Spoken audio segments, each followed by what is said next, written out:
Alors c'est un événement toujours important, un anniversaire, parce que c'est pas simplement l'occasion de regarder le passé, mais c'est surtout de se projeter. Pour moi, en tout cas, ça a toujours été ma vision des anniversaires pour les institutions. En tout cas. Et c'est vrai que ces 70 ans correspondent à un moment très fort, puisque c'est le moment de la reconstruction dans notre pays, c'est le moment où sur la base du programme national de la résistance, on rédige le préambule de la Constitution de 1947 qui introduit le concept d'une république à dimension sociale. Et c'est là que, bien sûr, la contribution du secteur associatif, de la société civile incarnée dans le secteur associatif, prend toute son expression dans ce qui a été ensuite appelé l'État-providence. Et je trouve que c'est important d'être fier de ses racines, parce que les arbres portent des fruits aussi parce qu'ils ont des racines, mais ce que je pense veut porter l'UNIOPS, c'est aussi se projeter sur l'avenir. Et en fait, nous sommes dans des circonstances de temps très différentes, heureusement pour nous, de celles de l'après-guerre,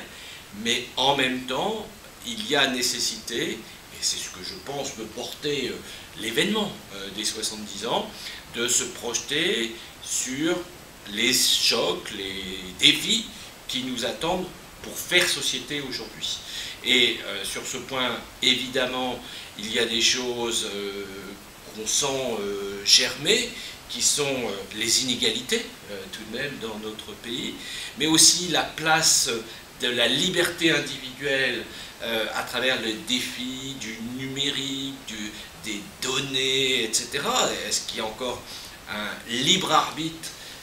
de chacun qui s'exerce dans un cadre associatif, dans un cadre collectif, disons. Et puis, bien sûr, il y a la place et le rôle que l'État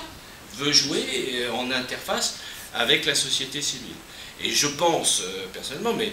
comme le cursus de l'UNIOPS était très proche d'une certaine façon, même si c'est dans des secteurs d'activité, dans des manières de faire différentes de celles du crédit coopératif, que c'est ce qui a contribué à fabriquer l'économie sociale depuis l'après-guerre, et c'est la vision du crédit coopératif que Jacques Moreau, qui a été un de mes prédécesseurs, appelait faire une économie sociale sans rivage. Et moi, je me sens totalement à l'aise dans cette démarche qui est celle de l'UNIOPS.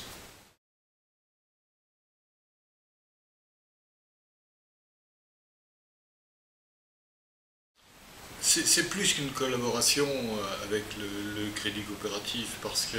non seulement c'est historique, mais c'est aussi une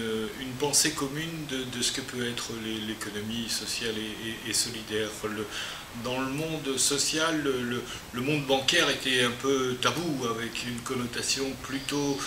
négative, en disant nous on est dans le social, du côté du cœur, et les banquiers sont des côtés de l'argent et du pouvoir. Et il a fallu justement créer ces pontages avec des organismes bancaires, et en tête d'entre eux le crédit coopératif, bien sûr, parce que en même temps c'est un établissement bancaire avec toute la force et puis le concept et le modèle économique qu'on porte, mais en même temps le mot social n'est pas incongru, le mot associatif est intégré dans les gènes de cette banque, et le crédit coopératif, bon, voilà, bien sûr que c'est aussi un partenaire, c'est aussi quelqu'un qui nous soutient dans des événements comme ce 70e anniversaire, mais c'est surtout quelqu'un qui a compris l'esprit associatif et comment le système bancaire pouvait être intégré au secteur associatif au lieu d'en être un monde à part.